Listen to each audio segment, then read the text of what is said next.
अपने मन को वाणी को पवित्र करने के लिए 2 मिनट हरि नाम संकीर्तन सभी बोलेंगे।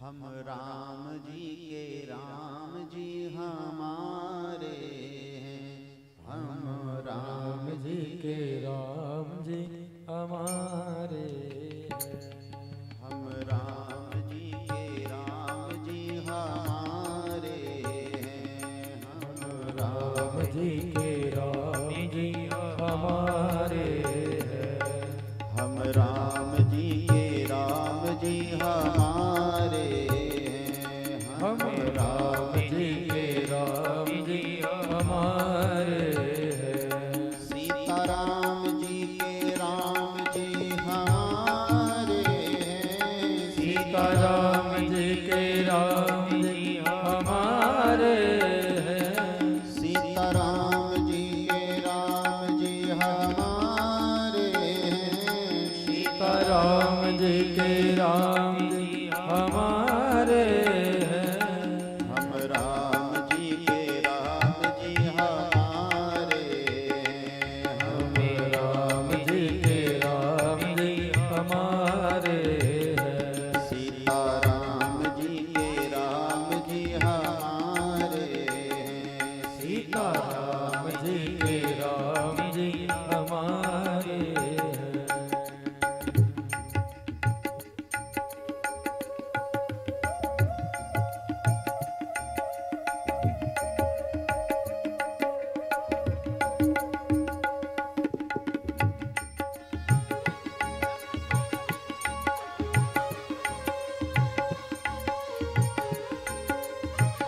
मिलकर बोलेंगे।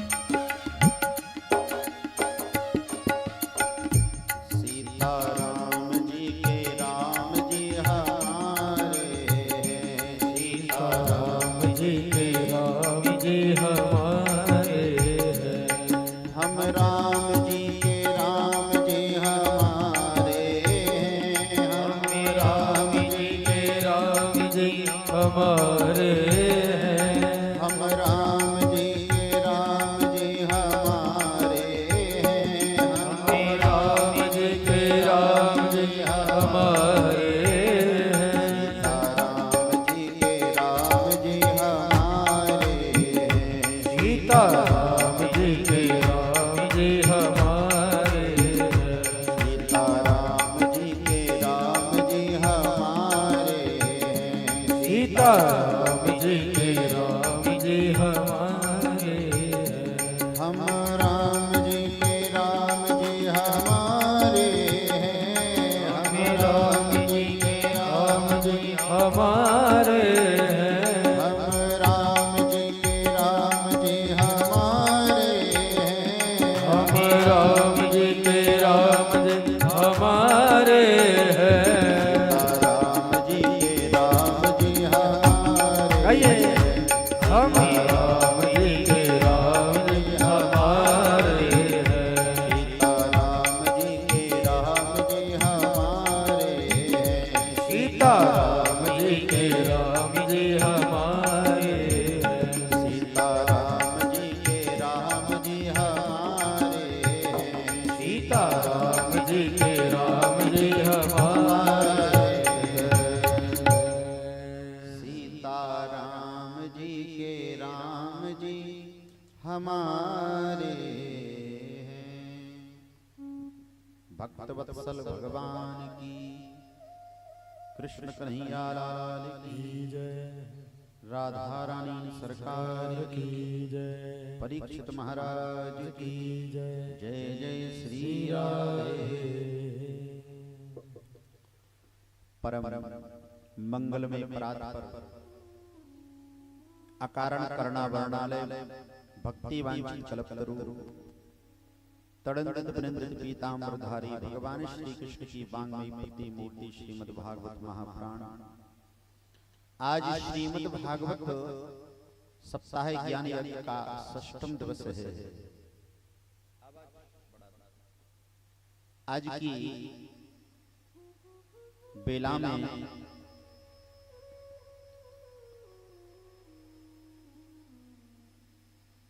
प्रवेश करने से पहले समस्त संत भगवान ब्राह्मण देवताओं के चरणों में सादर प्रणाम। संगीत कलाकार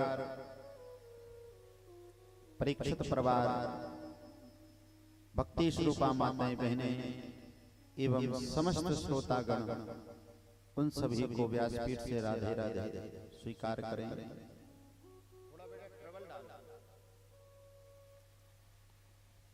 भगवान ने गोपियों को आश्वासन दिया था कि हम शरद पूर्णिमा की रात्रि को तुम्हारे साथ में महाराज करेंगे। कात्यायनी मैया के चरणों में प्रणाम करती थी और भगवान को मांगती थी कि कात्यायनी महामाये महायोगिनी, कि हे कात्यायनी मैया, हम तुम्हारे चरणों में प्रणाम करते हैं। जो देवकी वसुदेव के पुत्र श्री कृष्ण हैं वो हमें स्वीकार करें। भगवान ने उन्हीं गोपियों को आश्वासन दिया था कि हम शरद पूर्णिमा की रात्रि को तुम्हारे साथ महाराज की लीला करेंगे। भगवान ने शरद पूर्णिमा की रात्रि को बांसुरी का वादन किया। निशम गीतम नद नगम वर्धनम ब्रज स्त्रिया कृष्ण गृहीत मानसा। भगवान ने जब बांसुरी का वादन किया तो भगवान की मुरली की टेर को सुनकर के गोपियों ने दौड़ लगा दी। अपने घर परिवार को, अपने अपने पतियों को छोड़ करके गोपी भगवान से मिलने पहुंची। भगवान की मुरली की आवाज को सुनकर गोपियों की ऐसी दशा हो गई कि लहंगा धरो है शीश पे, दई चूनरी पांव और पतियन रोकी नारकी से छोड़ चली धन धन। एक ही गोपी ने तो एक आंख में काजल लगाया और दूसरे आंख में काजल ही नहीं लगाया। एक ही गोपी श्रृंगार कर रही थी। जब उसने भगवान की मुरली को सुना तो आंखों की चीज होंठों पे लगा ली, होंठों की आंखों पे लगा ली। मुरली की आवाज को सुनकर ऐसी बहबल हो गई वो गोपी। एक ही गोपी अपने पति को भोजन खिला रही थी। पति ने रामरस मांगा और वो शक्कर का बूरा देके चली गई। एक ही गोपी जब भगवान से मिलने जा रही थी तो उसके पति ने उसको रोका, जाने नहीं दिया। उसके पति ने शरीर को बांध दिया उस गोपी के। वो गोपी बोली अपने पति से कि आप हमारे शरीर को बांध सकते हो लेकिन मेरे मन को नहीं। मेरा मन तो गोविंद के चरणों में है, मेरा मन तो कृष्ण के पास है। मेरा शरीर तुम्हारे पास है लेकिन मेरा मन तो गोविंद के पास है। तो गोपी के पति ने उसके शरीर को बांध दिया तो गोपी ने अपने वहीं देह को त्याग दिया, प्राणों को त्याग दिया। और उन सब गोपियों से पहले उस गोपी की आत्मा भगवान के पास मिलने पहुंची। दुनिया हो जैसे सुन के सारी दुनिया मस्ती में झूमती है। मेरे श्याम के बता दो, घन श्याम ए बता दो, बोतान कौन सी है। मेरे श्याम ए बता दो, बोतान कौन सी है।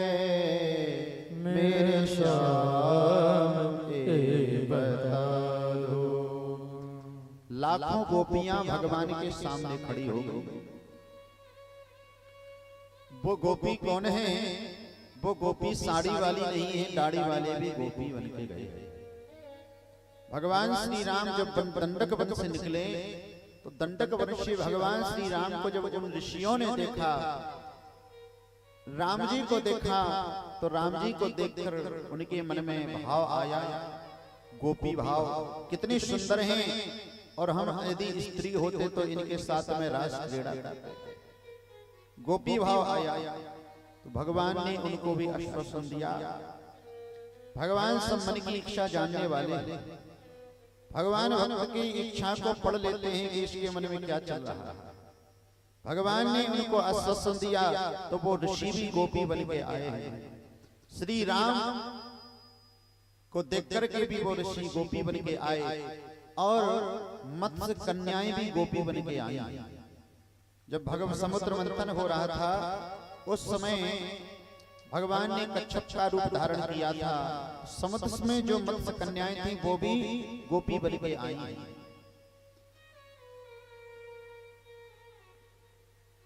कृष्णम विदो परम कांतम नातो ब्रह्मतया मुने गुण प्रवाहो परमस्ताशां गुण धियां कथम। राजा बलि को छलने जब भगवान गए तो दैत्य कन्याएं भी भगवान के साथ में गोपी बनके और महाराज के लिए आई। शरद पूर्णिमा की रात्रि है, घोर रात्रि है, और घोर रात्रि के समय लाखों गोपियां भगवान के सामने खड़ी हैं। हजारों गोपियां दाएं से, हजारों गोपियां बाएं से, हजारों गोपियां सामने से, हजारों गोपियां पीछे से आ गई। भगवान बीच में खड़े हैं। भगवान ने उन गोपियों का स्वागत किया। सुखदेव कहते हैं, राजन स्वागतम वो महाभागा नंद, स्वागतम वो महाभागा प्रियम किम करवाणि बा ब्रजश्यानामयं कश्चित् ब्रूतागमनं कारणम्। कृष्ण कहते हैं, गोपी हम तुम्हारा स्वागत करते हैं। भगवान ने गोपियों का स्वागत किया, पर भगवान ने गोपियों से आने का कारण पूछा कि हे गोपी, आने का हम स्वागत तो करते हैं, लेकिन तुम्हारे आने का कारण क्या है? भगवान कहते हैं, गोपी रजन्नेशा घोर रूपा घोर सत्वान सेविता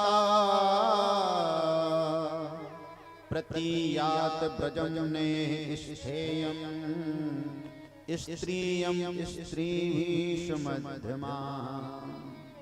कृष्ण कहते हैं, गोपी आप सब पतिव्रता नारी हैं, और पतिव्रता नारी का ये लक्षण नहीं होता है कि अपने अपने पतियों को छोड़कर तुम परपुरुष से मिलने जाओ। ये पतिव्रता नारी का लक्षण नहीं है। गोपियां आप सब पतिव्रता नारी हैं, और अपने अपने पति को छोड़कर तुम हमसे मिलने आई हो। भगवान ने पतिव्रता नारी का लक्षण क्या होता है ये सुनाया। श्री कृष्ण कहते हैं, गोपियां एक पतिव्रता नारी थी, वो अपने पति की वंश सेवा करती थी और पति से बड़ा प्रेम करती थी। एक दिन की बात है कि उस पतिव्रता नारी का पति व्यापार करके घर लौटकर आया। उस समय वो आंगन में चावल बीन रही थी। चावल बीन रही थी, वो अपने पति से बातें करने लगी। पानी पिलाया और बातें करते करते उसका पति सो गया। उसी के पास में बैठा बैठा सो गया, तो उसने अपने पति की सिर को अपनी जंघा पर रख लिया। उसका पति उसकी जंघा पे सिर रख के सो गया, और वो चावल बीन रही थी। एक उसका छोटा बालक था। छोटा बालक, उसके आंगन में अग्नि का कुंड था जिसमें अग्नि जल रही थी। तो छोटा बालक गुटगुन गुटगुन अग्नि कुंड के पास में चला गया और चक्कर लगा रहा है आसपास। अब छोटा बालक है, उस पतिव्रता नारी को चिंता हुई कि मेरा छोटा बालक इस अग्नि कुंड में ना चला जाए, गिर जाए। अब पति सो रहे हैं, अगर मैंने सोते में पति को उठा दिया, जगा दिया, तो मेरा पति व्रत धर्म नष्ट हो जाएगा। मन में चिंता कर रही है, यदि पति को नहीं उठाया तो बालक कहीं अग्नि कुंड में चला गया तो मर जाएगा, और बालक को बचाने गई तो मेरा पति व्रत धर्म नष्ट हो जाएगा, पति की नींद टूट जाएगी। मन में चिंता करने लगी। फिर उसने भगवान से प्रार्थना की, उस पतिव्रता नारी का छोटा जो बालक था 1.5 वर्ष का, वो अग्नि कुंड में गिर गया, आंखों से आंसू आ गए। भगवान से प्रार्थना करने लगी, हे प्रभु, हे कृष्ण, यदि मैंने अपने पति की सच्ची सेवा की है तो आप इस अग्नि कुंड में मेरे बालक की रक्षा करना। आंखों से आंसू आ गए, पाप प्रभु, अग्नि कुंड में आपने हमारे बालक की प्राण बचा लिए, बालक अग्नि कुंड में खेल रहा था। सज्जनों, भगवान कहते हैं गोपियां, पति व्रत धर्म में इतनी शक्ति है, इतना बल है, उसका इतना प्रताप है कि अग्नि भी चंदन की तरह शीतल बन गई, पति व्रत धर्म के बल से, और बालक खेल रहा था। श्री कृष्ण कहते ने कहा, तो गोपियों ने कहा, श्री कृष्ण, माना कि हम पतिव्रता नारी हैं, जो दृष्टांत आपने हमको दिया है, हम भी आपको एक दृष्टांत दे रहे हैं, और दृष्टांत में तुम हमारे उत्तर देना, हमारा भगवान सुनते हैं। गोपी कहती हैं, कृष्ण, हमारी नजर में भी एक पतिव्रता नारी थी, वो भी अपने पति की सच्ची सेवा करती थी। एक समय की बात है, उस पतिव्रता नारी का आदमी व्यापार करने विदेश चला गया। अब उसने मट्टी के पति बनवा लिए और मट्टी के पति की सेवा करती थी, और मट्टी के पति की सेवा इस भाव से करती थी कि जैसे मैं अपने असली पति की सेवा करती थी। मट्टी के पति को नहलाती थी, आरती उतारती थी, वस्त्र पहनाती थी और भोजन खिलाती थी, भोग लगाती थी। गोपी कहती, श्री कृष्ण, 3 वर्ष बाद उस पतिव्रता नारी का आदमी पति घर लौट के आ गया और दरवाजे पर खड़ा हो गया। उस समय आया जिस समय वो मट्टी के पति की सेवा कर रही थी। श्री कृष्ण, अब आप उत्तर दो कि उस पतिव्रता नारी को मिट्टी के पति की सेवा करना चाहिए कि असली पति जो दरवाजे पर खड़ा है उसके लिए दरवाजा खोलना चाहिए। भगवान बोले, गोपियां, जब असली पति आ गया है तो फिर मिट्टी के पति की सेवा क्यों करना? तो गोपियों ने कहा, श्री कृष्ण, आपने हमारा उत्तर दे दिया है, हम सब गोपियां भी मिट्टी के पति की सेवा कर रहे हैं। ये शरीर किसका है? बोले मिट्टी का है। गोपी बोली, हे कृष्ण, ऐसे बर को क्या बरो, ऐसे बर को क्या बरो, जो जन्मे मर जाए, बर बरिए गोपाल को, सो चुन लो अमर हो जाए। प्रभु, जो हम सब पतियों की सेवा कर रहे थे वो सब मिट्टी के पति है, क्योंकि हमारा जो शरीर किसका है वो मिट्टी का ही तो बना है, और इसकी कोई गारंटी नहीं कि कब प्राण निकल जाए, कोई गारंटी नहीं है। मानस में गोस्वामी कहते हैं, चित्ते जल पावक गगन समीरा, चित्ते जल पावक गगन समीरा, चित्ते जल पावक गगन समीरा, चित्ते जल पावक गगन समीरा, चित्ते जल पावक गगन समीरा, चित्ते जल पावक गगन समीरा, पंच रचित है अधम शरीरा, पंच रचते अधम शरीरा पंच रचते अधम शरीरा। हमारा शरीर ही अधम है। सुखदेव कहते हैं परमात्मा जब जीव को अपने पास बुलाता है तो पहले रुलाता है।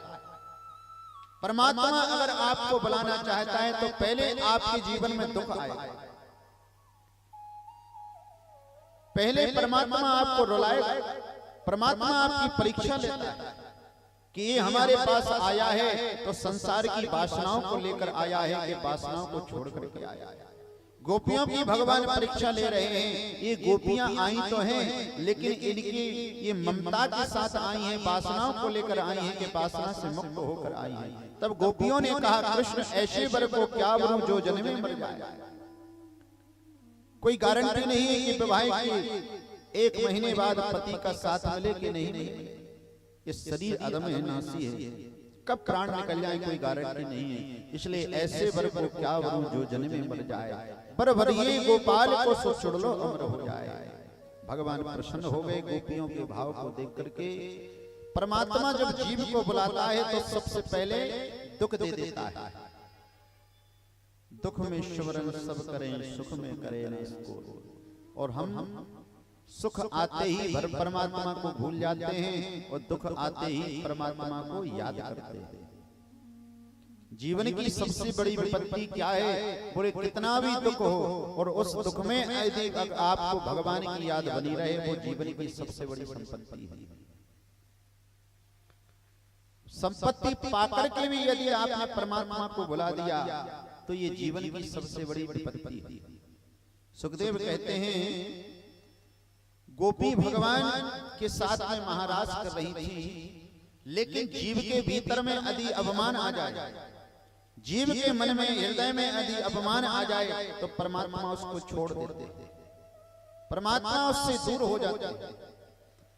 दो ही गोपी बीच बीच माधव भगवान जब रास क्रीड़ा कर रहे थे तो भगवान ने जाना कि गोपियों को अभिमान हो गया।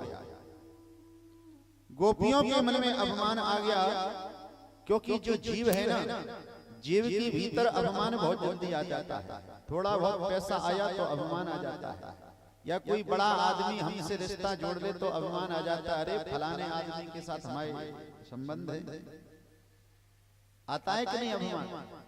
कोई पद हो तो पद का अभिमान आ जाता है, बल है तो बल का अभिमान आ जाता है, सुंदर है तो सुंदरता का अभिमान आ जाता है। तो एक होता है मान और एक होता है अभिमान। तो मान और अभिमान में क्या अंतर है? बोले मान होता है आत्मा के प्रति कि ये हमारा है और हम इससे ज्यादा जी हमको चाहता है, इसको मान कहते हैं। और अभिमान होता है सुंदरता के प्रति कि हम बड़े सुंदर हैं, बड़े धनाढ्य हैं, बड़े धनवान हैं, बड़े बलवान हैं। तो अभिमान और मान में यही अंतर है। तो गोपियों को मान हो गया और राधा रानी को गोपियों को अभिमान हो गया और राधा को अपमान हो गया। भगवान जब गोपियों के साथ रास कर रहे थे तो गोपियों को अभिमान क्या हो गया कि हम इतने सुंदर हैं कि सुंदरता, हमारी सुंदरता पर परमात्मा नाच रहे हैं। श्री कृष्ण हमारी सुंदरता को देखकर नाच रहे हैं, क्योंकि भगवान ने जब रास किया है तो गलबैया डाल के एक ही गोपी इस बगल है, एक ही गोपी इस बगल है, दो ही गोपी और बीच बीच माधव, बीच में माधव हैं और गोपियां बगल में हैं। कोई गोपी थक जाती है तो भगवान कंधे पे बैठा लेते हैं, कोई गोपी थक जाती है तो भगवान इस कंधे पे बैठा लेते हैं। ऐसी लीला भगवान कर रहे हैं, महाराज कर रहे हैं। पर जब भगवान जान गए कि गोपियों को अभिमान हो गया तो जहां आता है अभिमान वहां से भाग जाते हैं भगवान। अभिमान आ गया तो भगवान रास को छोड़ करके वहां से चले गए। निर्मल मन जन सो मोहि पावा, निर्मल मन जन सो मोहि पावा, निर्मल मन जन सो मोहि पावा, निर्मल मन जन सो मोहि पावा। मोहि कपट छल छिद्र नवावा, मोहि कपट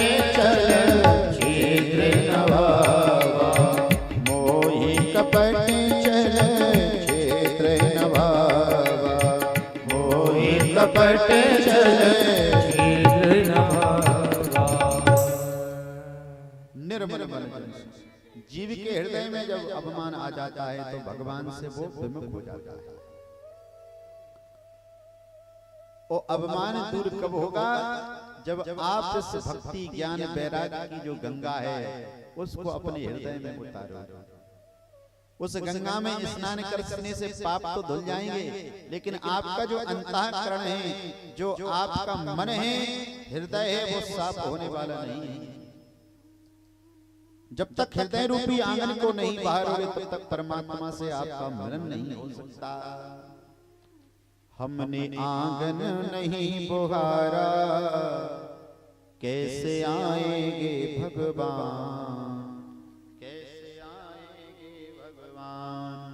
अपने मन को नहीं संभाला, अपने मन को नहीं संभाला, कैसे आएंगे भगवान, कैसे आएंगे भगवान, कैसे आएंगे भगवान, कैसे आएंगे भगवान। चंचल मन को नहीं संभाला, चंचल मन को नहीं संभाला, कैसे आएंगे भगवान, कैसे आएंगे मन भाव, कैसे आएंगे भगवान, कैसे आएंगे भगवान। सब कुछ मन का खेल है। अगर आपने अपने मन को भगवान के चरणों में बांध लिया है तो फिर परमात्मा उसको कभी नहीं छोड़ेगा।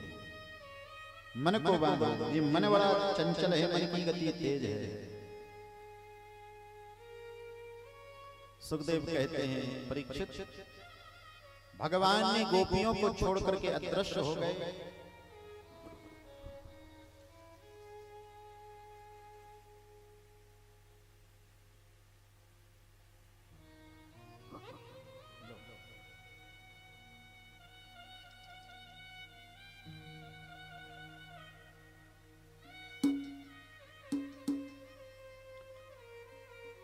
राधा रानी को लेकर के भगवान जब अदृश्य हुए रास में से, तो राधा को मान हो गया कि श्री कृष्ण गोपियों से ज्यादा हमें चाहते हैं, क्योंकि गोपियों को छोड़ दिया और राधा को नहीं छोड़ा। तो गोपियों को छोड़ करके जब भगवान आए तो राधा को मान हो गया कि हमको ज्यादा चाहते हैं। अब भगवान ने राधा के मन को समझ लिया कि इनको मान हो गया, तो इनका मान भी दूर करना है। क्योंकि जिसको अभिमान हो जाता है, मान हो जाता है, तो परमात्मा उसका फिर अभिमान दूर कर देते हैं।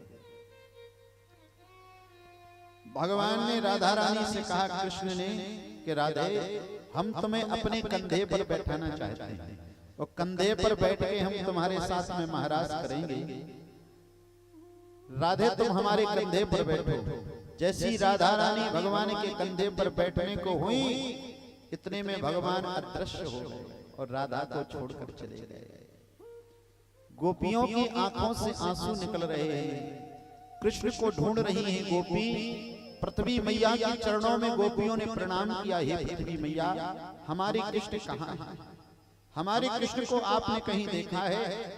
पीपल के वृक्ष से पूछती हैं, तुलसी के वृक्ष से पूछती हैं, हमारे श्याम कहाँ हैं? जो परमात्मा से सच्चा प्रेम करता है, फिर परमात्मा वो कि बिना वो रह नहीं पाता।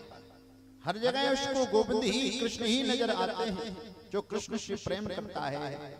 ऐसी मनोदशा हो गई कृष्ण के प्रेम में गोपियों की कि लाली मेरे लाल की चित देखूं तित लाल, लाल देखने में गई सो मैं भी हो गई लाल। गोपियों की ऐसी मनोदशा हो गई कि एक दूसरे में ही कृष्ण नजर आ रहे हैं, एक दूसरे में कृष्ण को ढूंढ रही हैं। एक गोपी बोली, चलो मैं ही कृष्ण हूं, मेरे साथ चलो महाराज करो। एक गोपी बोली, चलो मैं ही कृष्ण हूं, मेरे साथ गायें चराने चलो। राधा रानी भगवान को ढूंढ रही हैं, गोपियां भगवान को ढूंढ रही हैं और प्रेम आंसू बहा रही हैं। परमात्मा की याद में गोपी रो रही हैं।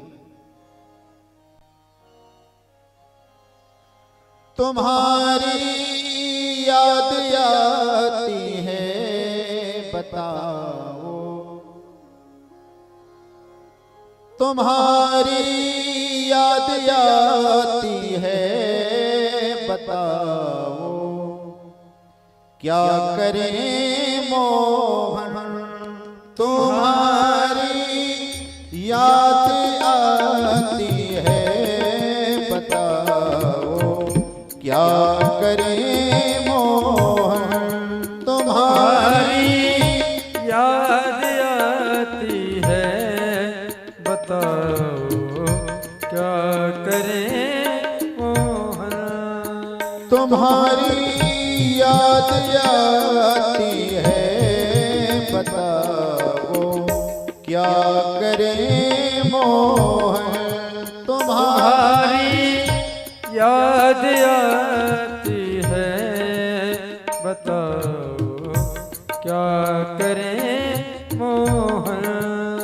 सुबह और शाम आती है, रात भर को रुलाती है। सुबह और शाम आती है, रात भर वो रुलाती है। सुबह और शाम आती है, रात भर को रुलाती है। सुबह और शाम आती है, रात भर वो रुलाती है। चैन हमको नहीं आता बताओ, क्या करें मोहन। चैन हमको नहीं आता बताओ, क्या करें मोहन। तुम्हारी याद आती है बताओ, क्या करें मोहन। तुम्हारी याद आती है बताओ, क्या करें मोहन।